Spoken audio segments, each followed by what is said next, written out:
It is time to get started today. A little bit late, but we're going and we're running this morning, so that's good.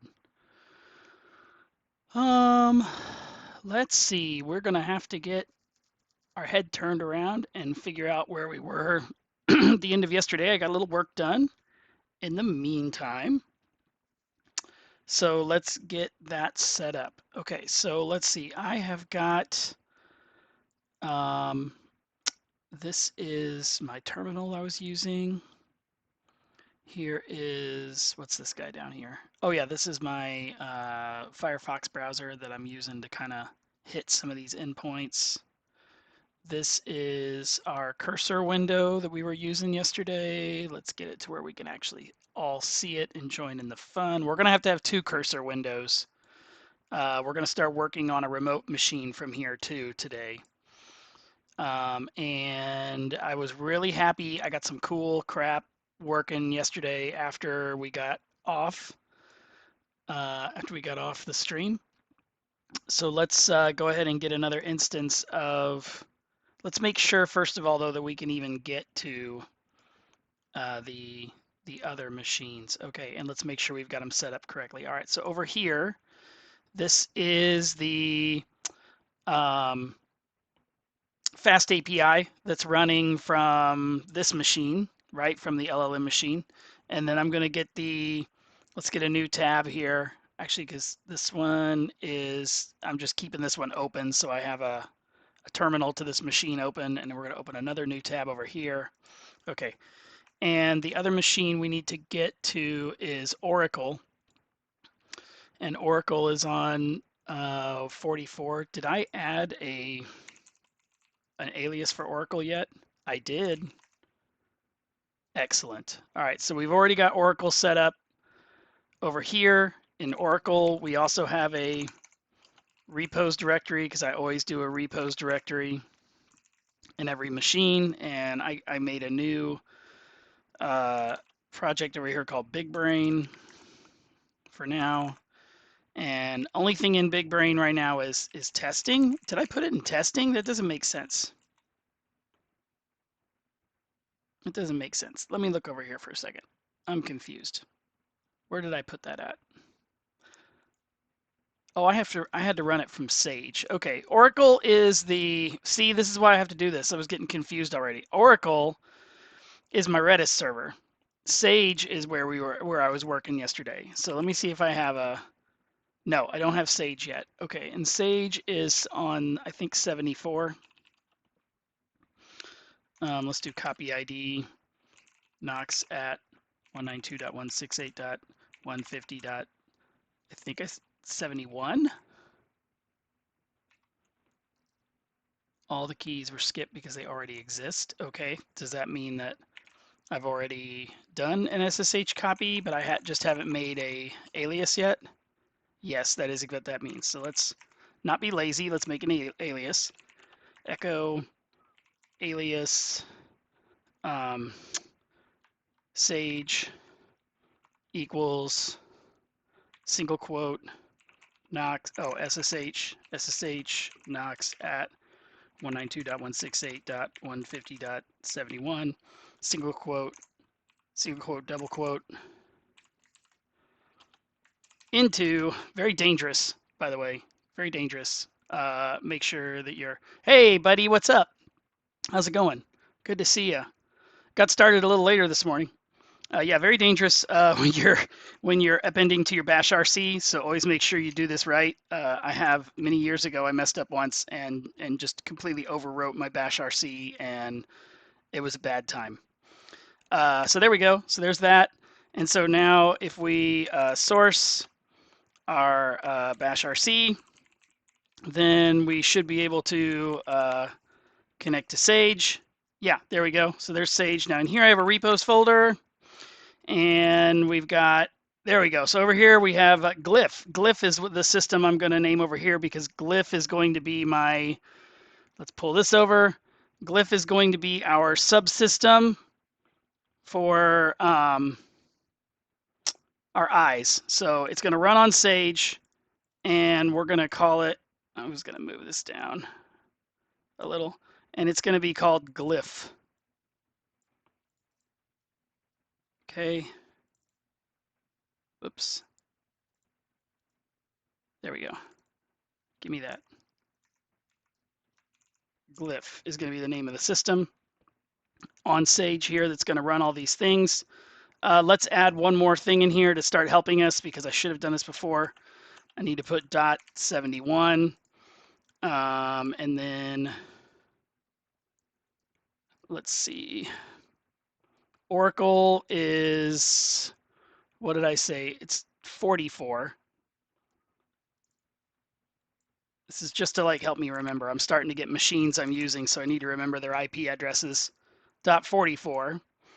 And then the actual, whoops, I want to make it bigger. I want to go over here. And then this guy, the actual machine that all this is running on 204. I mean, I'm remembering in my head right now, but I'm just trying to make it easy to remember. One of these days when I'm not lazy, I probably ought to go in and make, we'll go in and we'll actually make DNS names because I have a DNS server running locally and we can just literally name these guys DNS names and it'll make it easier. That would be best practice anyway, but we're not that far down the path. All right, I'm excited to show you what I got yesterday, what I got finished. So here we go.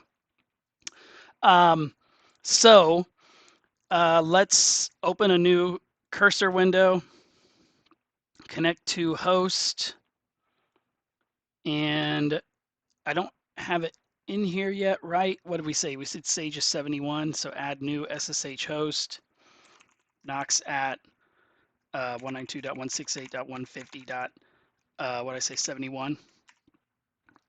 And there we go.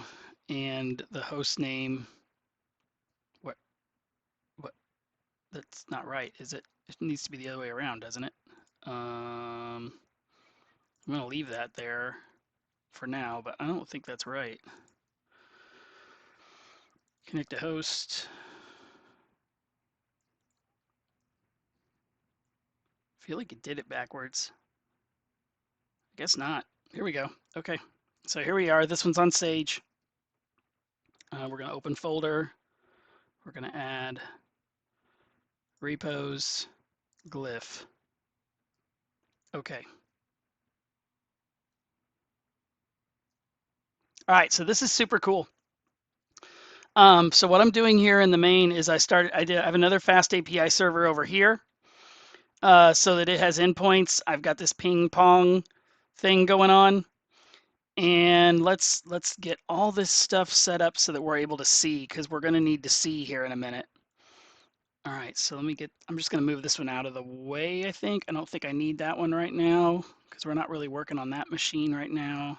Here is my Firefox to help us test.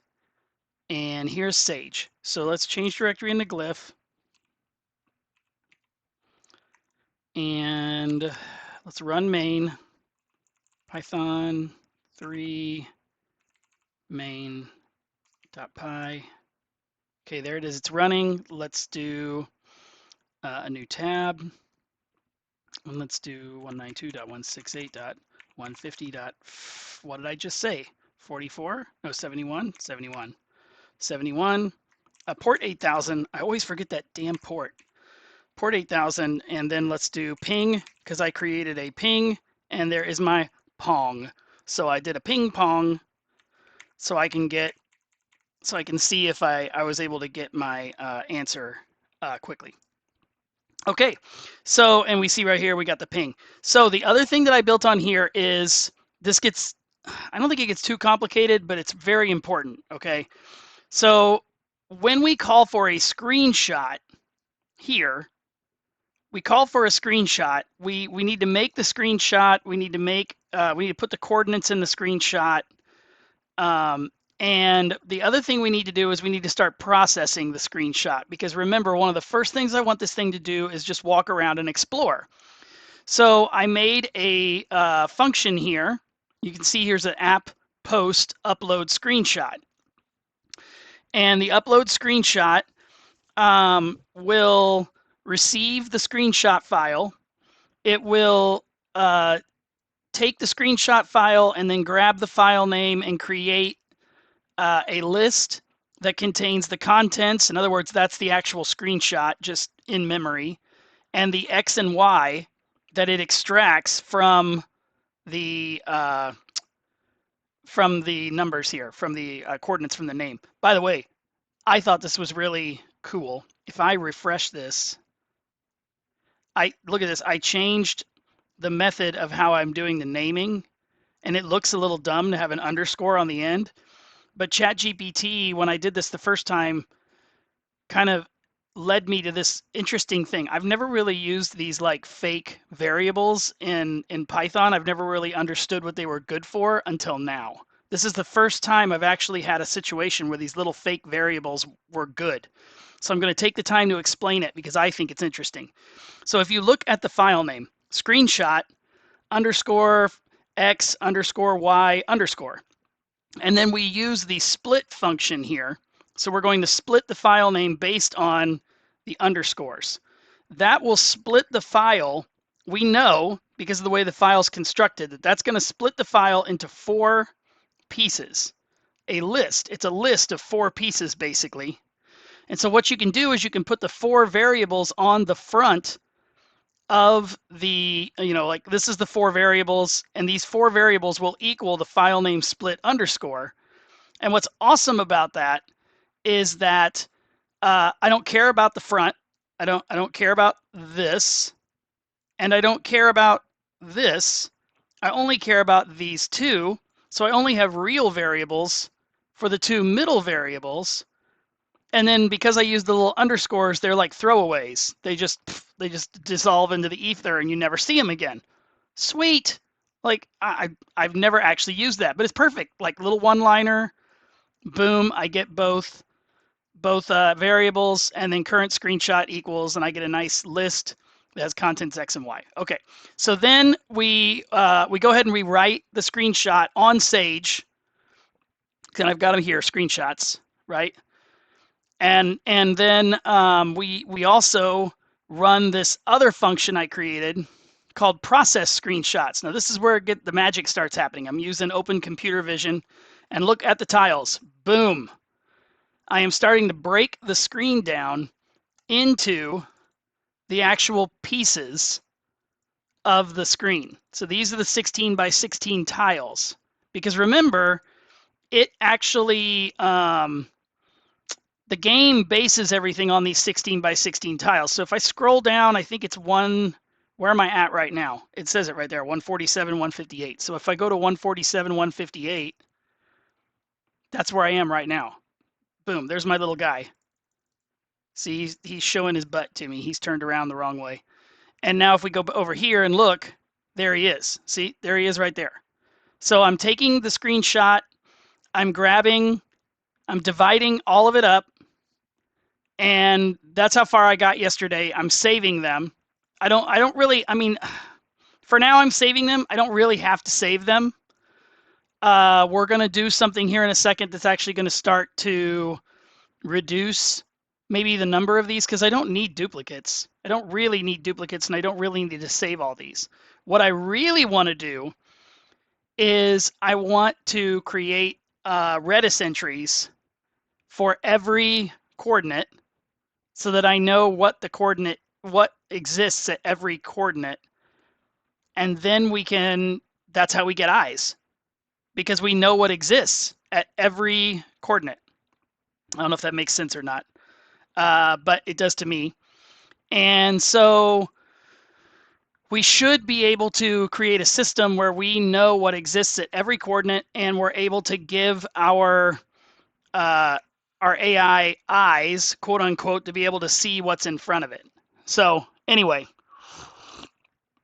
the next step, in my opinion now, is now we have to start working on duplication and finding unique hashes for images.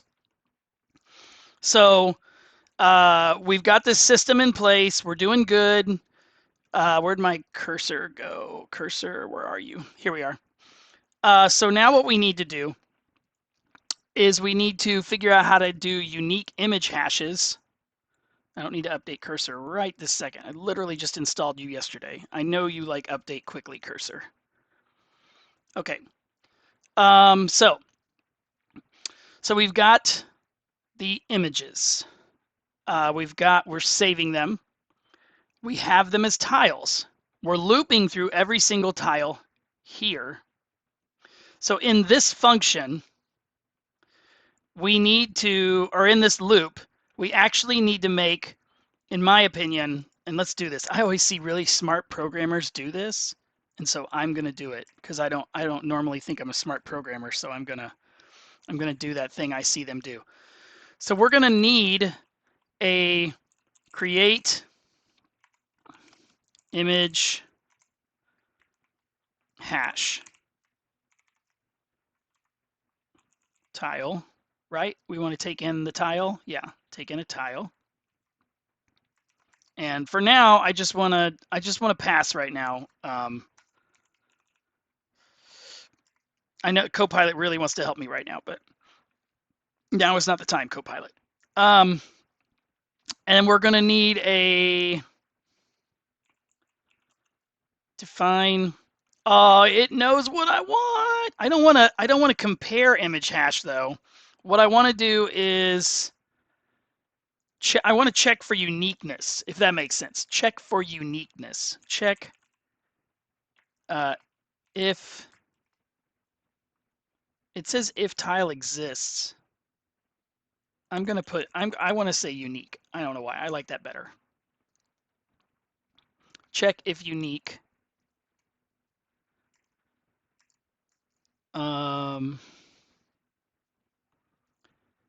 And then I feel like I need like a write to Redis. I need like a write to DB. Like I need a function for that. Write to DB. Okay, so that feels like the next three functions that we need to do. Create image hash, check if unique, write to DB. Okay, so that means that the first, oh man, I am not a database guy. I am, but this is so good for me because I have needed for years to like really start trying to get into database more. So let's talk about this. So over here, and we're just going to make this bigger so we can, because this is, whoops, this is all part of Oracle. Oh my gosh, Box, I want you to grow, not, why aren't you doing it? There you go. This is all going to be part of the database stuff. We're going to put this over here. Sorry, I'm trying to keep myself at least slightly organized. It has to take a little time. I apologize. Let's make this, just this whole guy, the Redis piece for now. Okay, which is part of Oracle. Okay, so we're going to need a table. So we're going to need a well, I don't know what they call them in, maybe they call them collections in Redis. I don't know what they call them. So we're going to need a collection of world map. We're just going to call it world map because it's going to be the world map. And what it will do is it will, let's just do this. The world map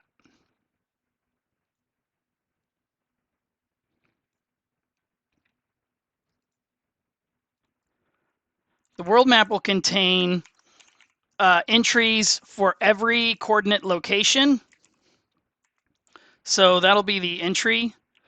And I think I was talking, we'll go back to ChatGPT in a little bit. I was talking to ChatGPT yesterday because that's what you do. You sit and chat with it about problems like this. And I'm going to have to, one of the things I'm going to have to do, and we'll probably have to get into it this morning, is I need to install Redis search on my Redis server because according to ChatGPT, that makes it much faster and allows me to like pick a create indexing, so I can index it. So the world map is going to have the XY coordinates. It'll have, and this is each entry, right? Each entry will have XY coordinates. It will have a Boolean, a bool, which will be passable. If you guys think of a better word than passable, let me know. But that just means you can walk on it, right? Like I can walk through this thing, passable. And then 3 will be, I want to have a type, right? And when I say type, I mean like grass, mountains, castle, town. I want something like that. I am not sure yet how it's going to be able to figure that out. We are probably going to have to tell it a few things. So for instance, I'm not doing this to do like blind reinforcement learning. That's not the point. The point is not to do blind reinforcement, like grope in the dark AI. That's not what I'm trying to get to. I want it to play the game. So I don't think it's cheating to say, hey, this icon right here, if you see this icon, this is a town, okay? That's a town. And if you go there, you can go to an inn, you can sleep, you can buy items. That's a place to go. This is the castle. It's the main castle in the game. Like you're going to go there to find out what the quest is and talk to NPCs. Like I don't have a problem labeling a few of these icons off the bat, especially to get it rolling. I am curious to see that if we only give it some things and then we let it really use the OCR and use lava and the different tools we're going to try to give it, if it can identify what these various things are. And I think it can. I think if we give it a combination of OCR, lava, and I'm even going to let it, I think, use GPT-4's image multimodal, right? In a pinch, like I'm going to make that like they can only use it so often or something. Like we'll make it part of the game. Because then it could take a picture of this and it could be like, hey, I know that's a castle. I know these are towns because of what I can see. And these appear to be trees. And if it's really smart, it's going to go, oh, these are trees. Then I need to go and relabel all these things in the database trees. I don't know how we're going to do that yet, but it definitely feels possible. And with that in mind, I want the database to have the ability, all the way back to this, guys. With that in mind, I want the database to have the ability to be able to say, there's a type, and you could go back, ChatGPT or whatever we're calling our system here, our big brain. You can go back and you can relabel these. So we're gonna make type, and I'm just gonna put IE, for example, grass and road. How about that?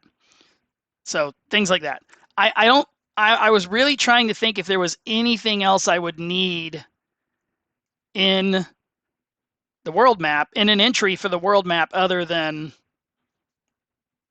that. Oh, I know what I needed. I do need one more thing. And this is actually very important. The image hash needs to be in here.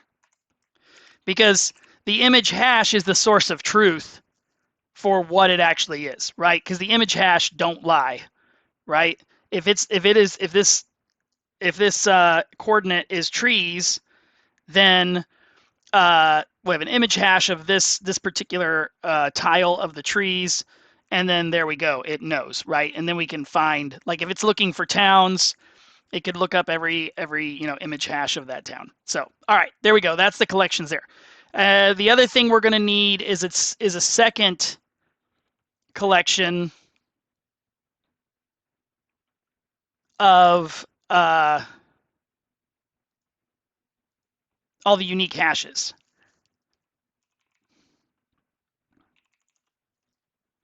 Unique image hashes. Because we're going to need a way to quickly, like very quickly, say, have we seen this image hash before? Yes or no? Boom, we're done. So we just have this collection of the unique image hashes, and that allows us to have a really fast reference lookup table to be able to see if it exists, and boom. If it does exist, then we don't need to save a copy of it. If it doesn't exist, save a copy of it so that we know what that image hash is, and we can go back and look at it visually ourselves. But it allows us to skip. We can skip the image hashing process, and we can just, there's a lot we can do. We just need unique image hash table for a lookup. Okay, so we know if we've ever seen it before. I don't know of any other ones we need right now, but that's the two main things we need in Redis right now. While I'm thinking about it, because I want to pontificate about it for a little bit, I was listening to some research the other day about, and I need to go back and listen to it again. I need to do more research on it. Oh, I know what it is. There's a TED Talk that just came out recently, and it was about the AI that they taught that they had playing Minecraft. And one of the systems that they used when they were teaching the AI to play Minecraft was there was one of the agents, no joke, was a curriculum is that how you spell curriculum? Curriculum creator. No joke. And that got me really thinking, why not? Why wouldn't you have one of your agents literally sitting in the background and say every time they learn something, do something, he is on purpose formatting the information coming in and saving that information as curriculum, like as somebody learning how to play the game, like a guidebook to the game, and updating it and keeping it together as the AI plays the game. And then it gets stored either in here, probably in the vector database as embeddings, right? And then that way the game can reference its own curriculum, that it's the AI, I mean, can reference its own curriculum it's been writing as it plays the game. So I won't talk any more about that one right now, but I thought that was a fascinating idea. We will definitely have to explore that. Okay, so let's get to getting these this Redis in here and putting these Redis entries in for the XY coordinates. I think once we get that system working, we will be ready to start trying to create some agents. We'll be able to really start in earnest trying to get and that'll be on Sage too as well. And we're going to start trying to have the LLM, the beginnings of an agent that we give. We're going to give it the ability to call these APIs, like the screenshot API. And we're going to give it the ability to look at these image hashes, and we're going to tell it, this is going to be fun. I want to, as soon as we get these Redis entries in, I want to get the AI agents talking to each other, and I want them to immediately start telling us what they need. And be like, hey man, I need you to walk around and explore. Here's what you have right now. What would help? What would make this better? What do you need? And we can definitely, with AutoGen, we can do this where we have like, you let them talk, and then there's always like a human like round, where there's a round where the human can give feedback to what they're doing. And I have a feeling Crew AI lets you do the same thing, because I'd really like to try Crew. I tried Crew literally on a plane the other week when I was flying. Crew was really easy, and I really liked it. So I'd kind of like to try Crew. All right, let's stop gabbing. I probably have about an hour left.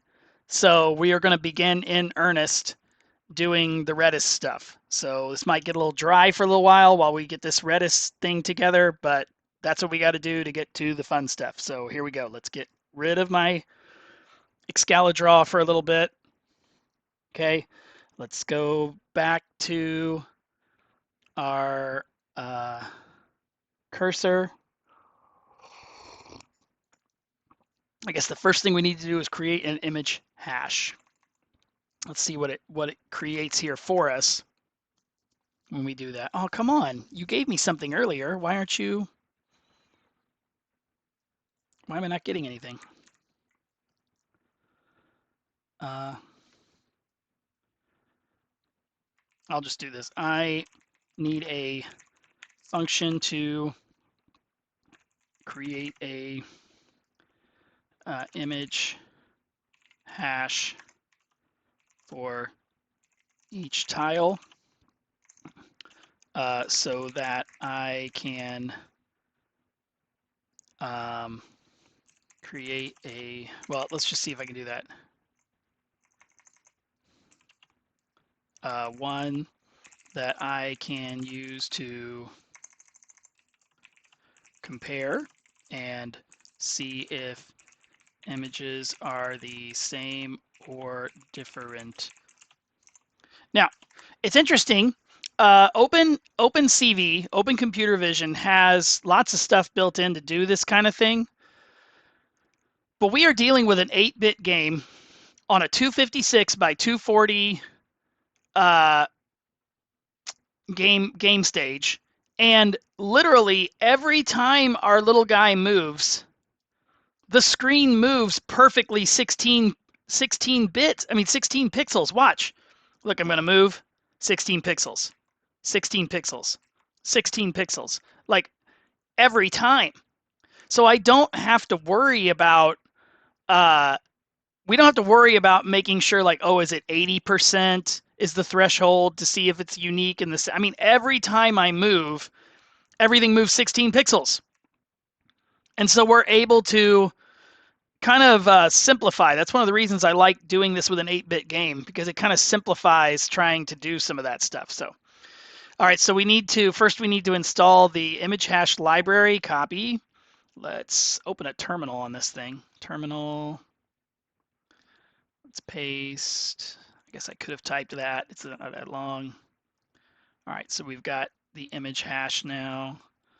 Make this a little smaller because we don't need it. Do I have pill already? Do we have pill? We've already got pill. I need image hash. Okay. Copy. I did this one the other day. Watch this. This is so much fun. We're going to take this. We're going to hit edit K, Control K to edit, and we're going to put please order these imports, because I've been lazy and I haven't really put them in an order. And this way it'll just order the imports for me so they look nice.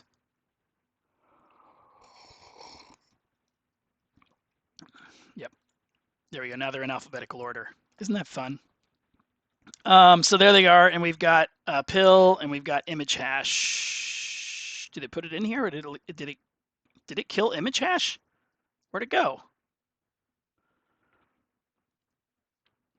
It killed image hash. That wasn't very fun. It's right after this one. Not very helpful if it like gets rid of one of them. Anyway, there we go. Image hash. Okay, so there's that. So now let's go back down here. And it says to create the image hash, we're going to convert to a NumPy array. I feel like it should already be a NumPy array, isn't it? What is it right now? Tile. For tile in tile. Isn't it already? For tile in tile. Okay, so tile right here. Tiles equals, oh, I guess it's not at that point. Well, it is by the time I get down here to the right, but I don't have to write it.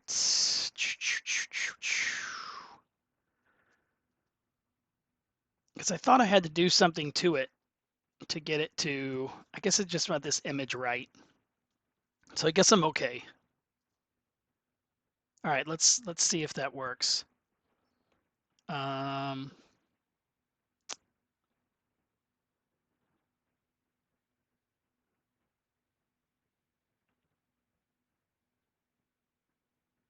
All right, we're going to try it.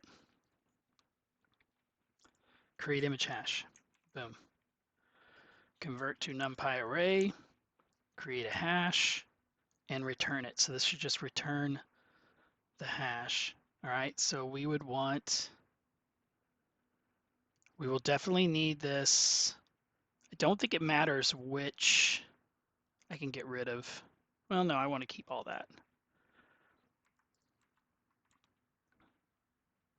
All that is creating the file name stuff. So this is file name stuff. Okay, and this is going to be the image hashing, and it's going to be I'm going to do image hash like that equals create image hash tile 1. Okay, and let's, oh my, this is going to be ugly, but I want to see it. Oh no, wait. Let's create a set. Let's create a set. I gotta ask it how to do it though. Create a set named image hash. We're gonna do image hash set, because I don't remember how to do that. Actually, we won't want to create that here. We'll want to create it outside the function, but we'll go ahead and accept it here. And we're going to create it. We won't need it outside of, actually, this is just going to be for, this is just going to be temporary for this function, because eventually we're going to use Redis to do this. So I just need it right here to test that what we're doing is working correctly. We'll remove it once once we have this set up in Redis, but I want to make sure the whole logic of what we're doing works first. Create image hash, and then we're going to do that again. Here we go. Add image hash to image hash set. And I think when you do that with a set, you can just add it, and if it's already there, it just says, yeah, whatever, I already have that one. So, all right. Hold on just a second. Gotta answer something here so I don't get yelled at.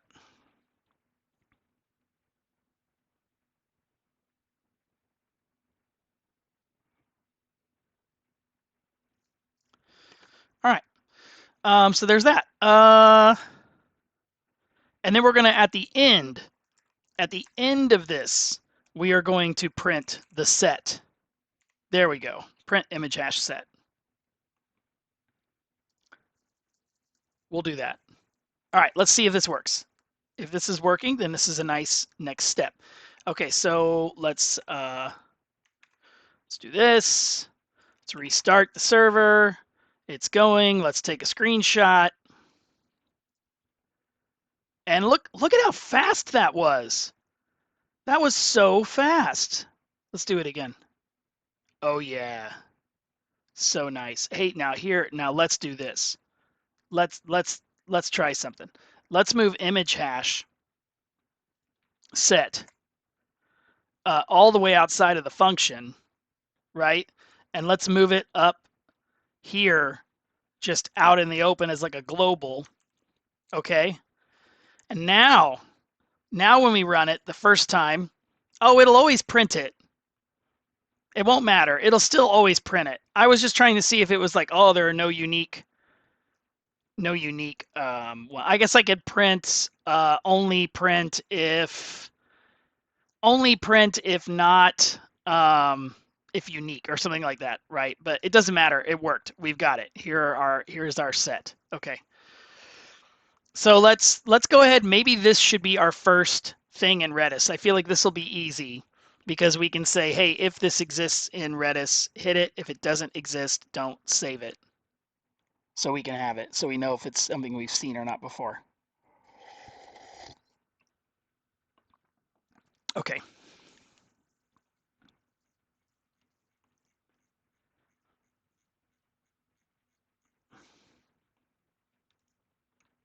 Okay. We're going to make, we have screenshots, we have tiles. I'm going to make another folder named unique tiles, like that. Okay, we've got a direction to go here. Okay, so we don't need to print that anymore. Okay, we don't need to print it anymore. No printing. Okay.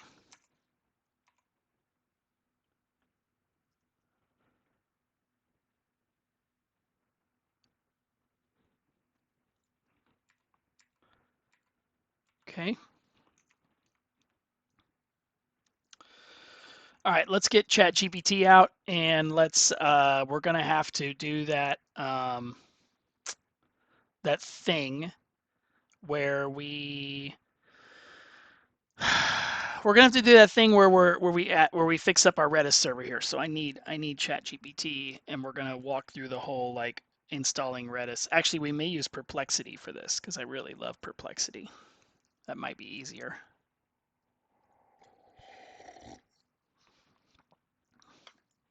Let's try that. Okay, so let's pull up Perplexity. Perplexity.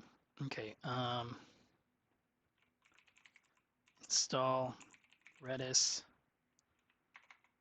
search on Redis server running on Ubuntu 22.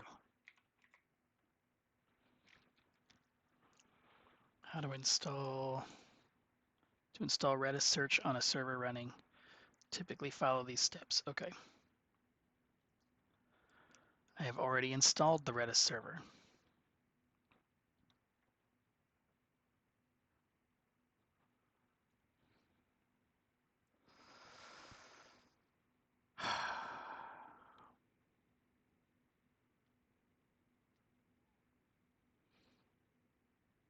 So there's a Redis search GitHub page. Let's go there. Redis search. I think it's just Redis search. GitHub. GitHub.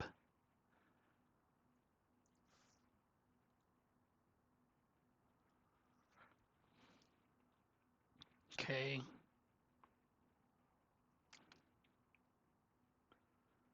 It's got releases. It has deployments. Releases. New tab. I just want to see what the releases look like. Oh, here it is. It only, what? Only see like source code. Okay, let's see how you install this thing. Okay.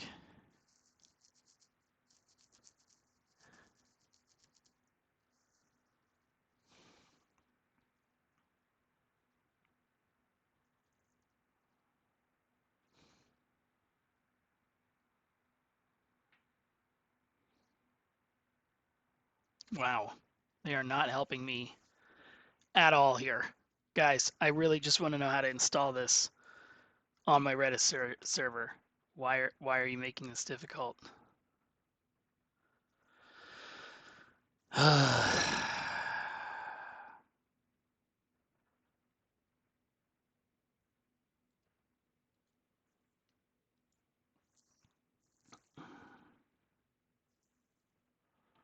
Oh, this isn't telling me how to install it. Why is it like,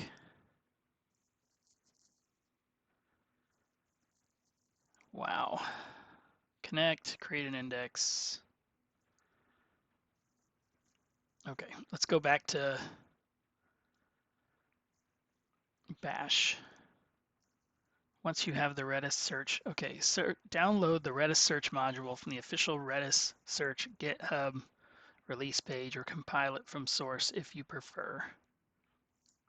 Can I type in something stupid like Redis search download?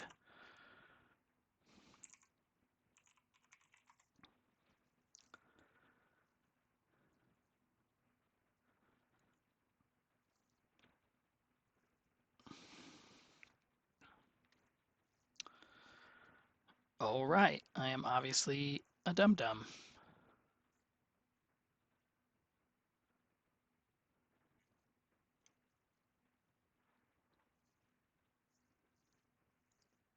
I mean, there's their docs, which I probably was already on. Yeah, how do I install? There it is, install. Oh my gosh. Install, here the installation is. Okay, you can install Redis or Redis Stack locally on your machine. Okay. I think I just did Redis. On Linux, okay. Yeah, that's what I did. Okay. But now how do I install Redis search?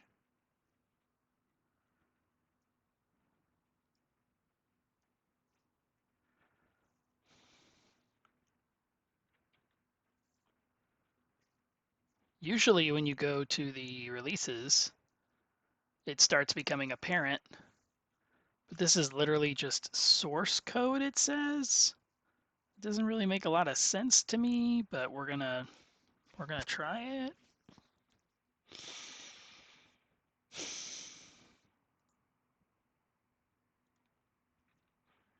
Let's see.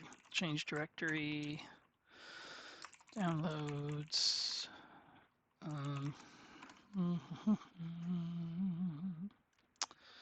Oh, change directory. Why didn't that work? What?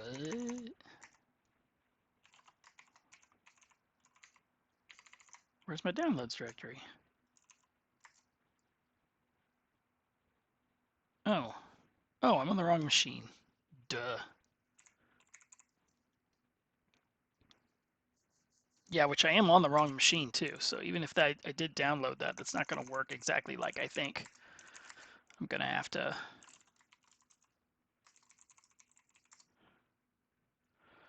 Oh my gosh, I can't type this morning. Okay, let's just do it here.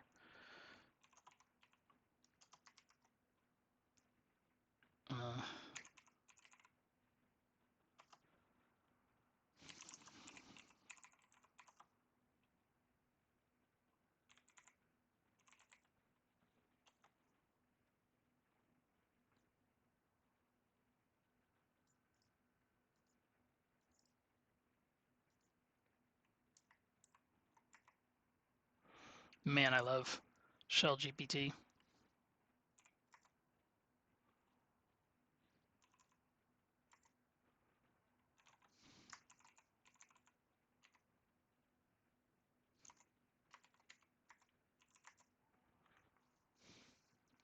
Okay, so there's a README in here.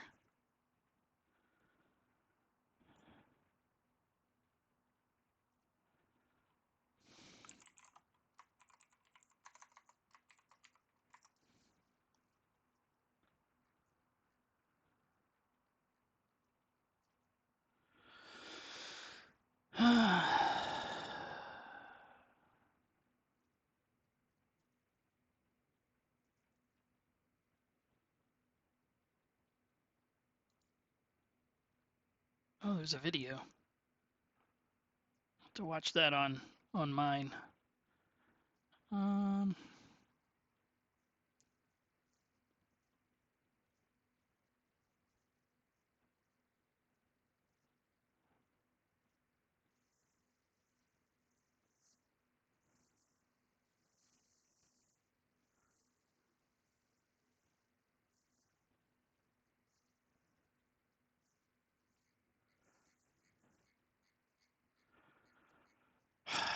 Let me see something, because if I find out that Redis search is part of Redis stack, then I'm just gonna rip Redis from the machine I'm on and just reinstall the Redis stack because it's being really weird here. Is Redis search part of the Redis stack install?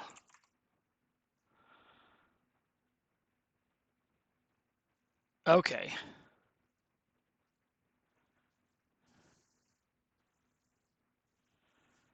All right. How do I remove Redis from an Ubuntu 22 server? Because I haven't done anything with it yet, so I might as well just rip it and put the correct thing in.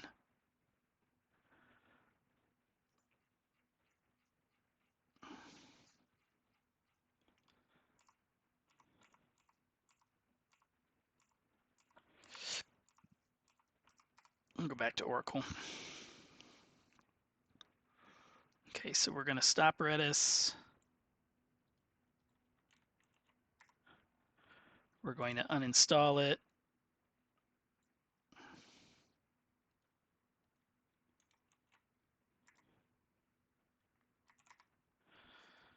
Then we're going to purge it.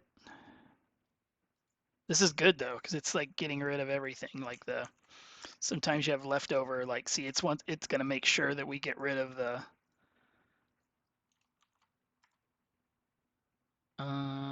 Okay, it already got rid of those. Okay. Oh dang, it's even gonna like. I don't need to do that. It's fine. Okay, so now we're just gonna do an update. Okay.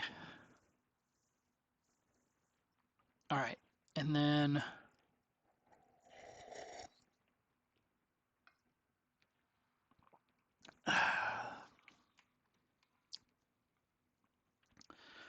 Okay. So how do I install Redis stack on Ubuntu 22?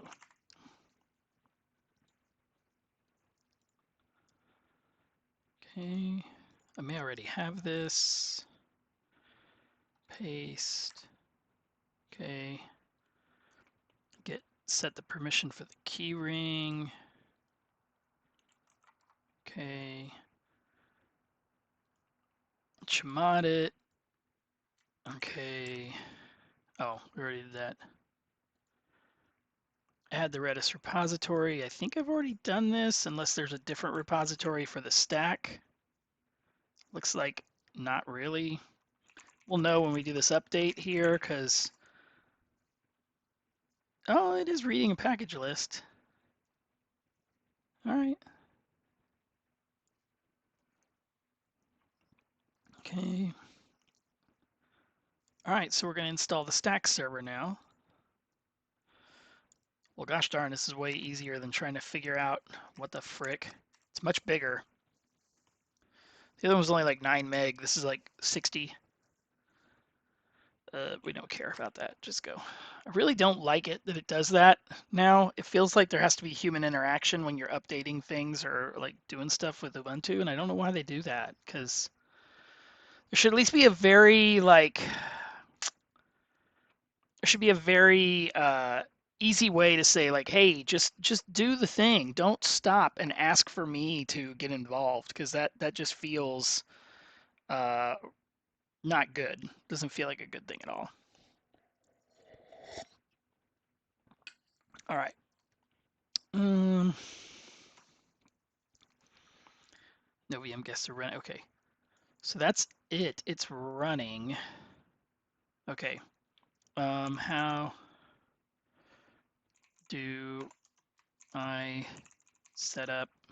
How do I enable the Redis stack with system control? I'm pretty sure it's just going to be, whoops, sudo system control. What?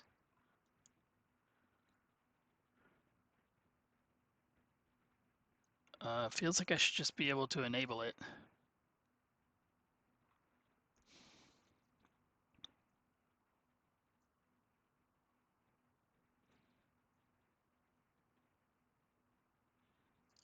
Let's just look at this. Okay, stack server. Oh, it says I should create. Well, that's Yum. Create a file in the Yum repos. Snap with an app image. Okay, that's not what I wanted.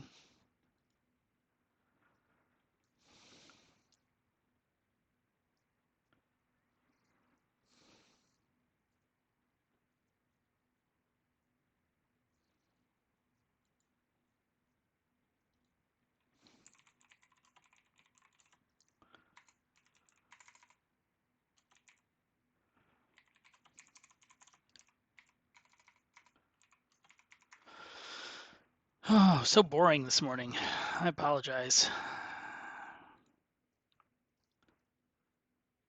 These are always good articles, these DigitalOcean articles.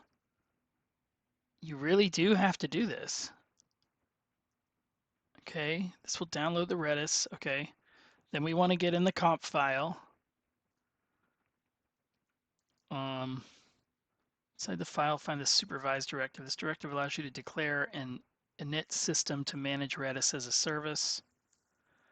And we do want systemd. Okay, so I'm going to shrink this down a little because I'm getting sick of trying to, or I know, I'll just move it out of the way a little. You don't care about that first column anyway. I'm getting sick of trying to get these two play nice with each other a little bit more. Okay, so we need to go to the config file. So let's vim, I'm going to better do sudo vim etc Redis stack conf. This is Redis conf. We're doing Redis stack conf.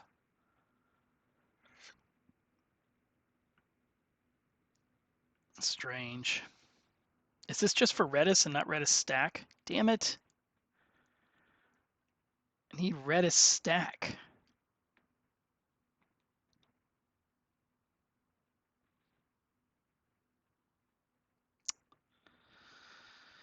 All